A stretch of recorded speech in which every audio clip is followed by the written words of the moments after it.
মেহেরপুরের গাংনীতে ইফতার ও দোয়া মাহফিল অনুষ্ঠিত হয়েছে। বুধবার 12 মার্চ সন্ধ্যায় গাংনী উপজেলার মাইলমারী গ্রামের বিশ্বাসপাড়া জামে মসজিদে এই ইফতার ও দোয়া মাহফিল অনুষ্ঠিত হয়।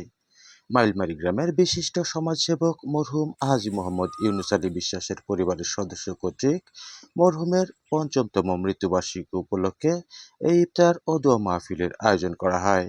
এ সময় মরহুমের মেজ ছেলে ট্যাংরামারী সরকারি প্রাথমিক বিদ্যালয়ের শিক্ষক ইয়াকুব হোসেন, সেজ ছেলে বিশিষ্ট ব্যবসায়ী ইসাহাক আলী, ছোট ছেলে জোরপুকুরিয়া মাধ্যমিক বিদ্যালয়ের শিক্ষক ইসার উদ্দিন সহ ভাটপাড়া মাধ্যমিক বিদ্যালয়ের সাবেক শিক্ষক মুজিবুর রহমান, ট্যাংরামারী সরকারি প্রাথমিক বিদ্যালয়ের শিক্ষক ফয়েজ উদ্দিন, মাইলমারী বিশ্বাসপাড়া জামে মসজিদের মুয়াজ্জিন জাহাঙ্গীর আলম, প্রবীণ ব্যক্তি গোলাম বিশ্বাস, মহির উদ্দিন, আবু রায়হান মুক্তারি, বাদুল মিয়া, ইশতিয়াক আহমেদ, হুসাইন মোহাম্মদ, মাসুদ রানা মিল্টন, রনি আহমেদ, বুদু মিয়া, আরজ আলী, জিন্টু বিশ্বাস, হাফিজুল বিশ্বাস, সবুজ, আরিফ, খোকন ও হিন্দা গ্রামের বিশিষ্ট ব্যবসায়ী মুখলেসুর রহমান সহ এলাকার শতাধিক মুসল্লি ইফতার মাহফিলে অংশগ্রহণ করেন।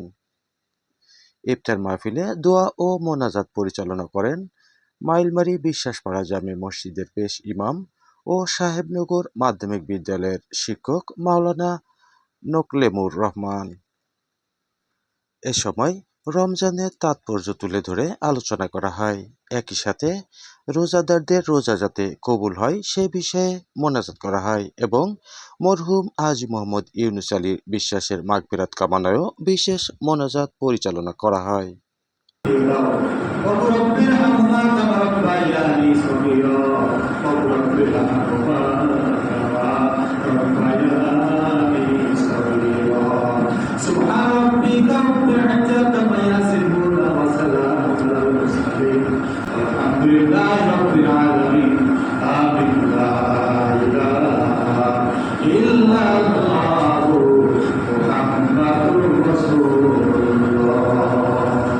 দৈনিক আজকের বাংলা .net